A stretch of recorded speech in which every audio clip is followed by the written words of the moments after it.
fépp. que les profils yi ñu tànn mais kenn mënut a wax ne profil yi baaxul. absolument loolu ñun waxul foofu nekkul débat bi. faut pas ñu yóbbu foofu débat bi. non mais pour la nomination. mais li ñuy wax mooy nomination yooyu il y a des arguments donnés pour dire que le profil ne convient pas au poste. ñi koy wax parce que dañu ne il était employé à la Sonatel ñu inculpé ko placé ko sous contrôle judiciaire. Sonatel remercié ko.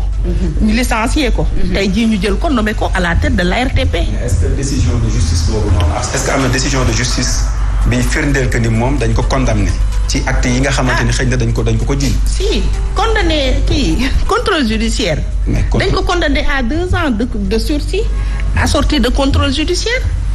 bon en fait loolu sax du ma ci bëgg. condamnation kay am na foofu noonu y a pas eu non-lieu. en fait mooy daal mooy am na lu ngeen waxoon. fi ma bëgg a ñëw fi ma bëgg a ñëw xam nga xel dafa nanguwut. nga ànd ak ay nit.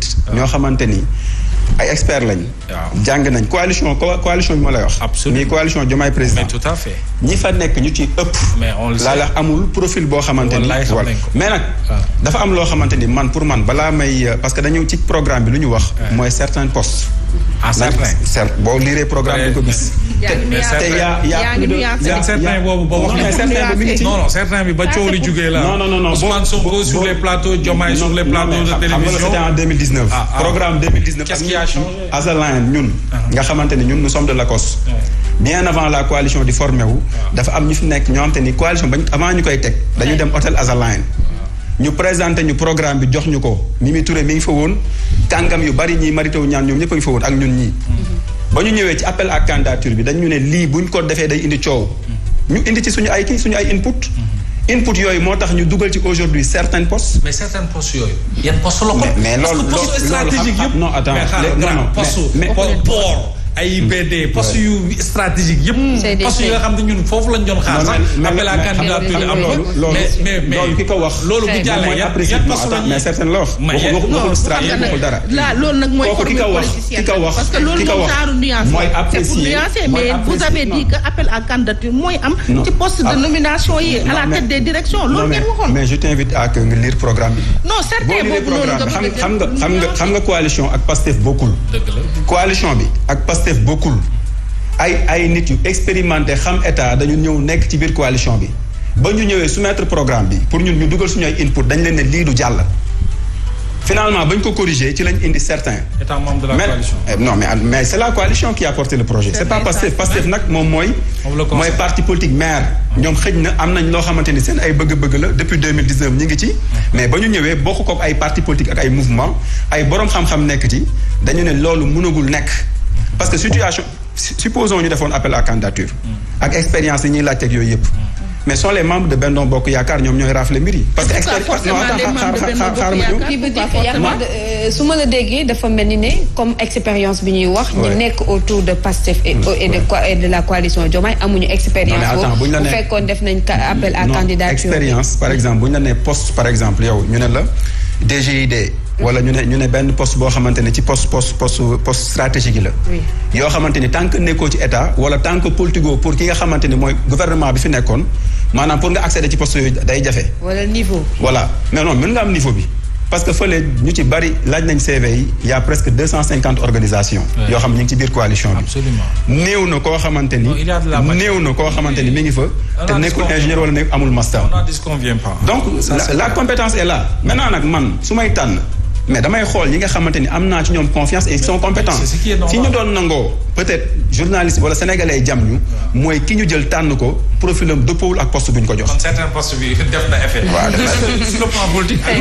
est-ce que dégg nga débat boobu suscité wu par rapport ak profil yi ak nomination yi bon voilà certaines postes yi dugg na ñoom ñee nañu ci wàllu woowu amul on a disconvient pas mais est-ce que aujourd'hui du jar sunu politique yi di baxel bu baax a baax li ñuy dikk askan wi di ko def promesse de campagne que état dafa am réalité que boo toogee am na yeneen et loolu moo ñu doon sax li ñu doon wax sànq ci wàllu FMI bi ak plan Sénégal émergent nous tous nous savons que le plan Sénégal émergent am na ay acquis yu nga xam te ni indéniablement mënoo ko ñëw rek dindi ko fi donc da nga koy ak yooyu da nga koy jël et puis continuer parce que l'État continuité la naka nga jàngatee débat boobu autour de ça.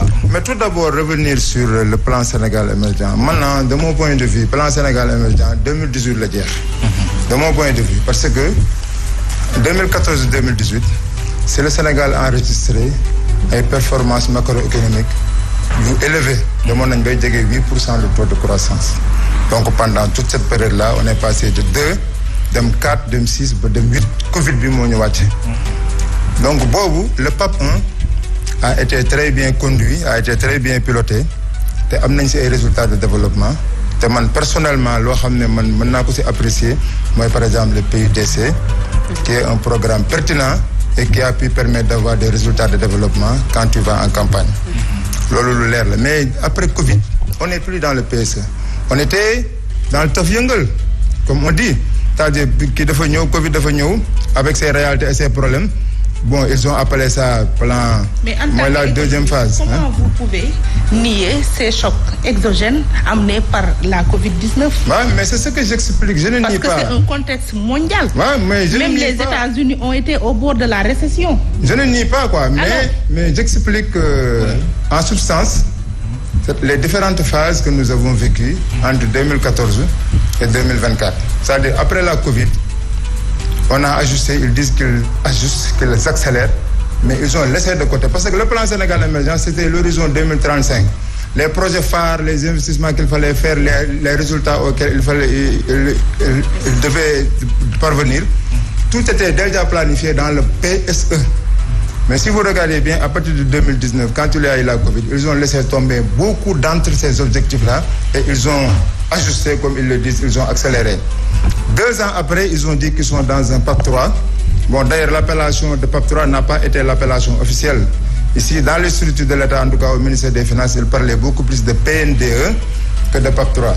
Donc, pour dire que, du point de vue du référentiel, on n'était plus dans le même PSE. On n'était plus dans le même PSE. Le plan validé par le FMI et le programme triennal d'investissement. Non, ça c'est la coopération multilatérale. Non, mais ça c'est la coopération. Vous savez, dans la coopération, coopération, et puis le FMI s'était déjà engagé, donc il fallait continuer. Mais il faut savoir que, à part, mandal, c'est ma conclusion, moi, PSE.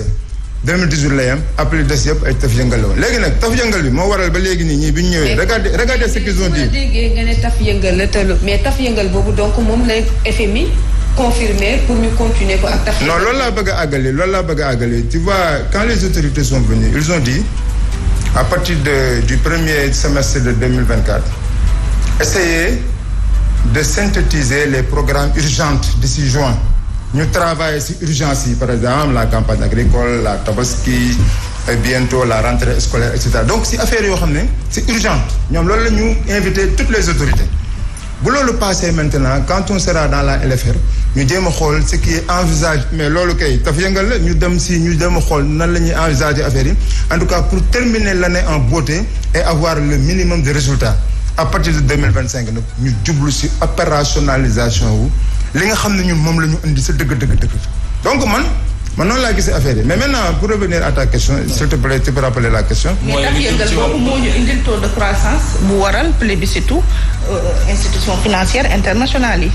non d'accord naa c'est-à-dire taf yëngal boo déggee ma wax ko mooy xam nga on avait au début un plan avec des phases avec des objectifs et des échéances. 3 phases. mais bi ñu ñëwee ba 2019. loolu yëpp dafa bouger après bon c'est vrai on peut dire qu'avec la Covid c'était normal et puis nekkul ne rek choc exogène bi Covid la woon c'était la Covid c'était aussi Ousmane Sonko te effet yi Ousmane Sonko